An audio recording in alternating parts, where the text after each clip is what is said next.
Today you'll hear an unbelievable story of a young black man who was humiliated in public just because of the color of his skin, and who, exactly 1 year later, became the owner of the very restaurant that kicked him out. It's a story of quiet revenge, dignity, and transformation. Subscribe to my channel, hit that like button, and leave a comment. For every new subscriber, I'll be donating $1 to charity. Let's get into it. His name was Jaden Morris, 23 years old, born and raised in Southside Atlanta, a self-taught chef, hustling in a neighborhood where hope usually dies young. His kitchen was a tiny stove in a one-bedroom apartment he shared with his mom and two younger brothers. But when he cooked, it felt like the whole world went silent. Jaden wasn't just good, he was passionate. Recipes weren't just instructions to him, they were stories, emotions, and soul. He posted food videos online, taught kids in the neighborhood how to chop onions, and dreamed of one day opening his own restaurant. But that dream always felt miles away, until the night he took Tiara out. Tiara was someone special. She wasn't his girlfriend yet, but he hoped she'd become one. They'd met at a community cooking event, and Jaden had been drawn to her instantly. The confidence, the laugh, the way she looked at people like she saw straight through them. He wanted to impress her, so he picked the fanciest place he could think of, Maison Rouge, downtown. Real white tablecloths, string quartet, reservations only kind of place. He saved up for weeks, bought a crisp blazer from a thrift store, cleaned his sneakers till they looked brand new. Tiara wore a long flowing blue dress and a smile that made the whole evening feel like a movie. As they approached the entrance, Jaden felt nervous, not because of the food or the prices, but because of the looks they were already getting. The host barely glanced at them. "Name on the reservation?" he asked flatly. Jaden answered politely, gave his name, even showed the email confirmation, but the host didn't move. He looked them up and down, like they were stains on the marble floor. "I'm sorry, we've had a policy update," he said. "Private event tonight, members only." Jaden blinked. He turned to Tiara, confused. That wasn't mentioned anywhere when he booked. He tried again. "There must be some mistake. I made a reservation online." The host cut him off. "Sir, I'm going to have to ask you to leave." The dining room was visible through the open archway, white couples sitting comfortably, sipping wine. A few turned their heads. One of them, a man in a business suit, quietly pulled out his phone and started recording. A woman nearby laughed under her breath. Tiara's face changed. Not angry, not shocked, but something worse, familiar. As if this wasn't the first time, as if she knew exactly what was happening. A manager came over, whispering something into the host's ear, then looked at Jaden and Tiara with a smirk. "We have a standard to maintain," he said. "You understand?" Jaden stared at him. His hands were trembling, not from fear, from holding back. He took a deep breath, turned to Tiara, and said quietly, "Come on. This place ain't ready for us." They walked away, cameras still rolling, whispered comments behind them. Tiara didn't say a word for 2 whole blocks. Finally, Jaden stopped and looked at her. "Next time," he said, "we walk into a place where they already know our names." Tiara raised an eyebrow. "And where would that be?" Jaden smiled without humor. "Give it a year, we'll see who doesn't belong." And that sentence, "we'll see who doesn't belong," would echo in his head every single night after that. He didn't know it yet, but that evening would change everything, not just for him, but for the entire city. To be continued. Jaden Morris was built from struggle. There were no silver spoons, no easy paths, and certainly no shortcuts where he came from. His neighborhood, Hollow Creek, was the kind of place people locked their car doors twice. A sea of broken streetlights, closed down shops, and dreams that never made it past the sidewalk. But to Jaden, it was home. He grew up in a two-bedroom apartment on the third floor of a peeling red brick building.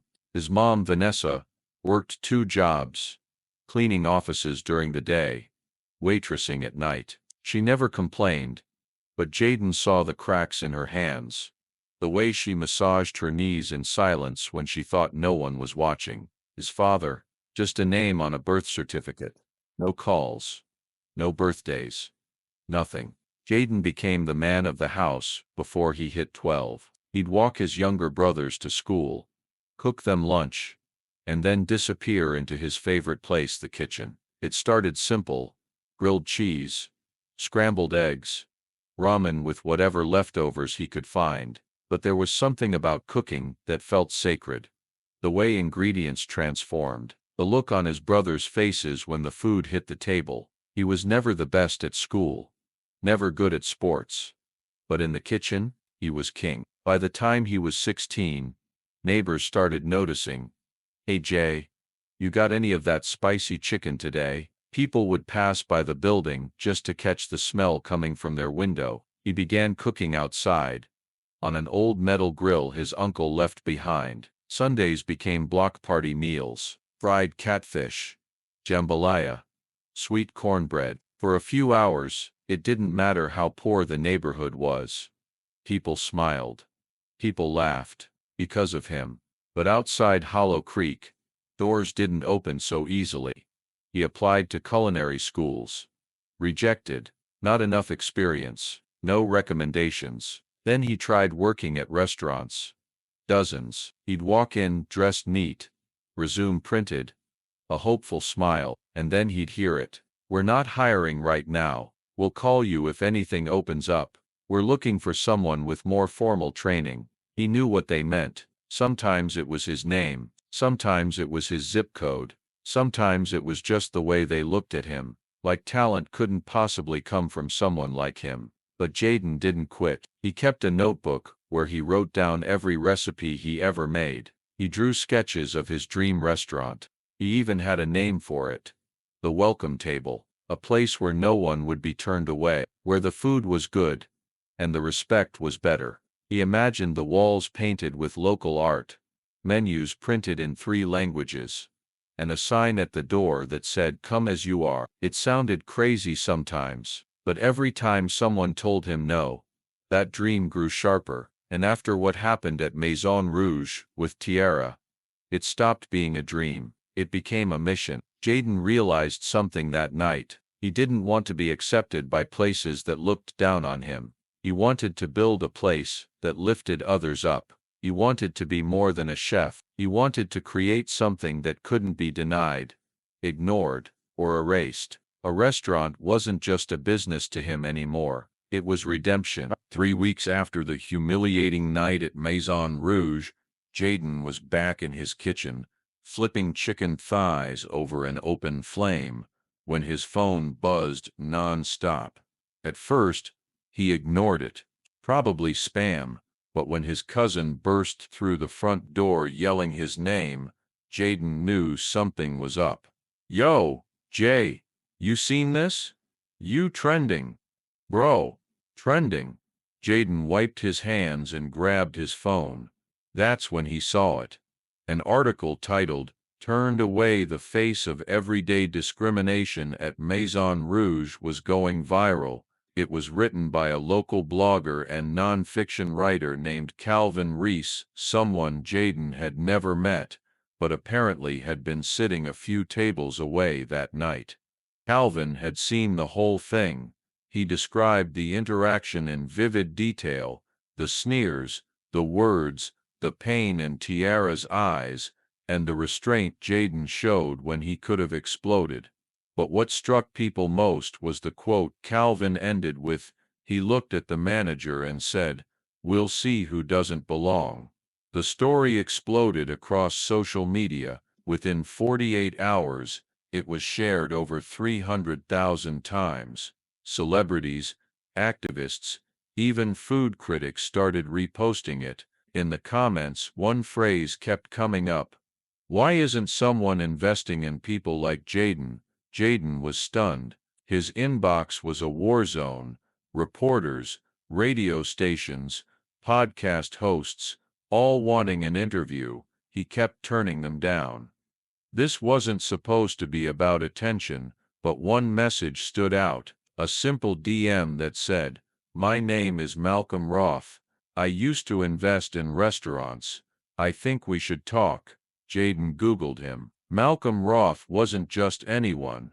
He was a retired restaurateur who had helped launch 3 Michelin-starred spots in Chicago. He had a reputation for being tough, blunt, but honest, and for some reason he wanted to talk to Jaden. They met at a tiny cafe downtown. Malcolm was older, white, mid-70s, with a cane and a sharp suit. He ordered black coffee and sat in silence for the first 2 minutes, just studying Jaden's face. "So you cook?" "Yes, sir." "You got recipes?" "Hundreds." "You got vision?" Jaden leaned forward. "I want to open a place called the Welcome Table. I want it to feel like family dinner in every dish. I want folks who've never been treated with dignity to come in and be seen. I want kids from Hollow Creek to walk in and say, 'Damn, this is ours.'" Malcolm didn't smile, but he tapped his cane twice and said, "Good. Now tell me what you need." It didn't feel real, the way some people win lotteries. Jaden felt like he'd won a person. Malcolm didn't just offer money, he offered mentorship, weekly meetings, financial planning, kitchen design tips. He pushed Jaden hard. "You're not building a kitchen, kid. You're building a message. Make it matter." The first step was to find the right space. They scouted locations across the city, old pizzerias, vacant diners, a food truck hub, but nothing felt right. Until one morning, while scrolling through a list of commercial properties, Jaden froze. His heart started racing. There, listed at the bottom of the page in small black letters, "Former Maison Rouge, for sale, serious inquiries only." The same place that told him he didn't belong. The same floor where Tiara was humiliated. The place that sparked the fire in him. Jaden called Malcolm immediately. "It's for sale. The place. The one." Malcolm didn't hesitate. "Then let's buy it." The deal was done through a law firm in Midtown. Jaden insisted on staying anonymous during negotiations. His name was nowhere in the paperwork. Everything went through Malcolm's legal team. When the documents were signed and the funds transferred, the old owners had no idea who the buyer really was. They were just glad to be rid of it. Nissan Rouge had gone from a reservation-only hotspot to a PR disaster. After the viral article and months of social media backlash, business had tanked. Regulars stopped coming. Bloggers started reviewing it harshly. The staff turnover rate was through the roof. It had become a sinking ship. The original owners, 2 smug brothers named Greg and Martin Landis, shook the lawyer's hand like they'd just won the lottery. "Best of luck. Whoever your client is," Greg said. "You'll need it." Jaden watched the final exchange from a parked car down the street. When the lawyer sent a photo of the keys, Jaden closed his eyes and took a breath so deep it felt like he was inhaling every scar he'd carried since that night. The next morning, he walked through the front doors of Maison Rouge, for the first time not as a customer, not as a trespasser, but as the owner. The marble floors still gleamed. The chandeliers still sparkled.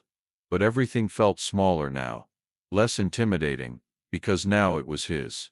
He stood in the middle of the dining room, the same spot where a year ago he'd been told he didn't belong, and whispered to himself, "We're home now." Instead of firing everyone, Jaden did something unexpected. He called a full staff meeting. Some of the servers from the night of the incident were gone, but a few remained. The young hostess, who had looked away, the dishwasher who had muttered an apology as Jaden walked out. They were nervous when they saw him. One of the chefs muttered under his breath, "Wait, that's the guy." Jaden didn't raise his voice. He simply said, "This place is going to change." You can stay if you want to grow with it. But we're done judging people by how they look when they walk in that door. He gave them 2 weeks to decide. Some quit immediately. Others, especially the kitchen staff, stayed. They had families. They needed work, and some of them, surprisingly, believed in what Jaden was trying to do. He changed the name first. No more Maison Rouge. The sign came down that afternoon. In its place, bold letters in deep bronze. The welcome table. The redesign began that same week. Out went the white tablecloths and overpriced chandeliers. In came warm wood, local art, open mic space in the back corner. He invited muralists from his neighborhood to paint the walls with images of community, joy, and heritage. He tore up the old menu and wrote a new one from scratch. A fusion of soul food, street food, and high-end technique. Fried green tomatoes next to truffle grits. Jerk lamb with rosemary glaze. Collard green risotto. He left a small handwritten note under every plate. Everyone belongs at this table. But more than just food, Jaden wanted the space to become a cultural hub. On Tuesdays, spoken word nights. On Fridays, jazz sets by local bands. Sundays were reserved for rising chef evenings, where underprivileged cooks from around the city could test out their own dishes for a real audience. It wasn't just a restaurant anymore. It was a stage. A shelter. A statement. Malcolm visited on the third day of renovation. He looked around at the stripped-down walls and fresh canvases and grinned. Didn't think you'd keep any of the old staff. Jaden smiled back. Some people don't need to be erased. They need to be invited into something better. The sign outside gleamed under the morning sun. Maison Libre, the House of Freedom. It was more than just a name. It was a declaration, a reclamation of space, dignity, and dreams. Jaden stood across the street, watching the final touches being made to the entrance. A single vine of jasmine had been planted by the doorway. His mother's favorite scent. She couldn't be there for the grand opening. She was still working double shifts at the nursing home. But Jaden knew she'd see the photos. The opening night wasn't glamorous. There were no red carpets, no celebrities, no food critics circling with notepads. Just a modest crowd. Some curious, some supportive, some hungry. A few local journalists showed up, mostly out of intrigue after the viral article. But the bigger press ignored it entirely. They didn't see a story in a black kid from the hood reopening a failed French restaurant. Jaden didn't mind. He stood in the kitchen with his crew, a mix of old staff and new faces, and said, "Tonight isn't about proving anything to them. It's about proving it to ourselves." The first night brought in 32 customers. The second night, just 19. For the first 2 weeks, the numbers stayed low. There were days when Jaden wondered if he'd made a mistake. Rent was high. Supplies cost more than expected. And the quietness was louder than any insult he'd ever heard. But the ones who did come, they stayed. They told their friends. They posted photos of their meals, raved about the flavors, talked about the vibe. They wrote captions like, "This place has soul, not just food, but healing. Never felt this welcome in a restaurant before." The story started spreading, first on Instagram, then on foodie blogs. One TikToker, with 1 million followers, did a walkthrough of the place, ending her video with tears in her eyes as she read the note under her plate. "Everyone belongs at this table."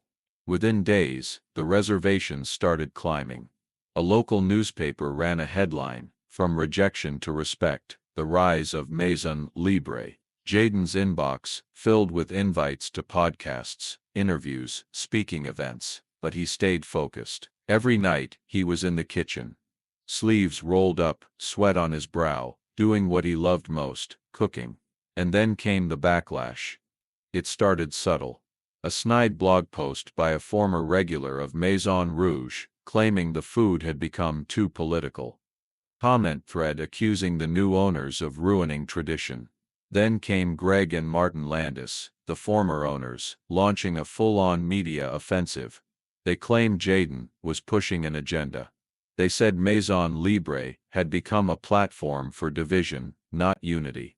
One podcast host even quoted Martin as saying he's turned a fine dining institution into a street food circus. Worse, they began flooding local forums and review sites with one-star ratings, fake stories about food poisoning, and outright lies. Anonymous threats appeared in the restaurant's DMs. Some of the comments were racist, some veiled in coded language, but all were meant to intimidate.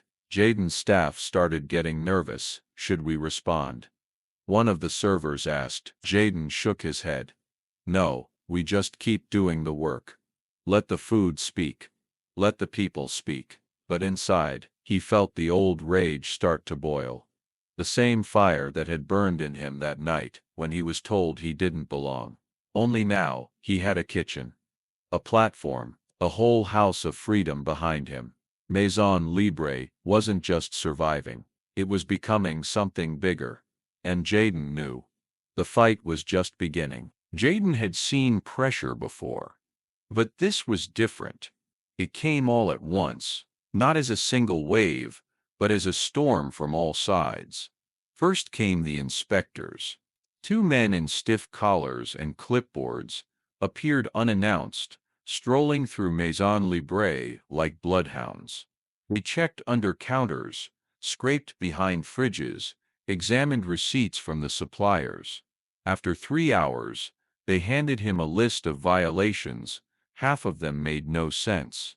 Unlabeled herbs in sealed containers, a bulb too dim in the restroom, a fire extinguisher that was, according to them, 1 month overdue for servicing, though the tag clearly showed otherwise. Jaden stood in the kitchen after they left, holding the paper with trembling hands. They want to shut me down, he whispered to no one. Then the blow came from where it hurt even more. Malik, a food blogger who had once praised Jaden as a voice for change, suddenly released a new video titled, "The Truth About Maison Libre." The thumbnail showed Malik, looking disappointed, arms crossed. In the video, he accused Jaden of ego, of pushing away collaborators, of losing the spirit that made the restaurant special. He even included a clip of an anonymous ex-employee claiming the kitchen was toxic. It spread fast. People who had never stepped into the restaurant began debating it online. Some called it a betrayal, others said it was expected, and just when Jaden thought it couldn't get worse, one of his major investors pulled out. No explanation. Just a short email from the assistant. Due to recent developments, Mr. Langley will be withdrawing all support, effective immediately. Jaden stared at the screen, knowing full well what had happened. Someone had gotten to Langley. It didn't take long to connect the dots.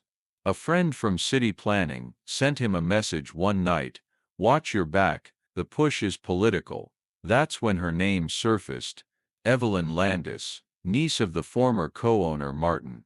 She held a senior position on the city council's business oversight committee. She had the influence to pressure inspectors, to stir rumors, to orchestrate a quiet sabotage. They weren't just trying to ruin his restaurant, they were trying to erase him. Jaden sat in the office one night long after closing, the lights off, the silence heavy. The walls that had once held his dream now felt like a cage. The fryer hummed faintly in the background, like a dying heartbeat. Was it worth it? He remembered his mother's words, long ago, when he burned his first pot of rice at age 10. If you quit every time it gets hot, baby, you'll never taste the good part. But right now, the heat was unbearable. That's when Tiara walked in. She didn't knock, she never did. She saw him slouched behind the desk and sat across from him. "You look like a man trying to drown in a kitchen," she said. He managed a weak laugh. "Barely. They're gonna win, Tiara. They're choking the money, the image, the permits. I don't even know what I'm fighting anymore." She leaned in. "You're fighting for every kid who got told no because of their name. Every woman who got passed over in a boardroom. Every artist who was too broke to rent a gallery wall. You built a house for them, Jay. They're not gonna let it fall. She opened her phone and showed him a list of names. These are people who want to help. Musicians, chefs, plumbers, designers, teachers. They're already organizing. We do one last event. We call it what it is, a stand. Jaden looked at her. His eyes clouded but clearer than they'd been in days. You think people will show? She smiled. I think they already are. The morning of the protest, the sky over the city was a soft silver. Not quite rain, but heavy, with promise. Jaden arrived at Maison Libre before sunrise. He expected a handful of supporters, maybe Tiara and a few loyal customers. But as he turned the corner toward the entrance, he stopped cold. The street was full. Not just full, alive. There were students holding hand-painted signs. I am Maison Libre. An older woman from the neighborhood passed out home-baked cookies. A jazz trio played softly from the curb, their music weaving through the crowd like sunlight. Street artists sprayed murals on canvas panels. One showed Jaden's silhouette standing before a kitchen stove, with flames rising like phoenix wings behind him. There were local reporters, then regional ones, then national cameras. Drones flew overhead, and then faces Jaden had only seen on TV. A famous actor from a social justice series stood shoulder to shoulder with a local high school teacher. An NBA player in a hoodie handed out bottled water. A best-selling author held up a copy of her latest book, marked with the words "Launched at Maison Libre." Everyone had come with a story. Everyone had come with a reason. And at the heart of it all stood Jaden. Quiet, still, overwhelmed. Tiara appeared beside him, grinning. You gonna just stand there like a statue? Or you wanna say something? Jaden blinked. He hadn't planned to speak. But now the crowd was chanting, let him speak. Let him speak. He stepped up to the small platform. Tiara had set up just a few stacked crates with a mic taped to a speaker.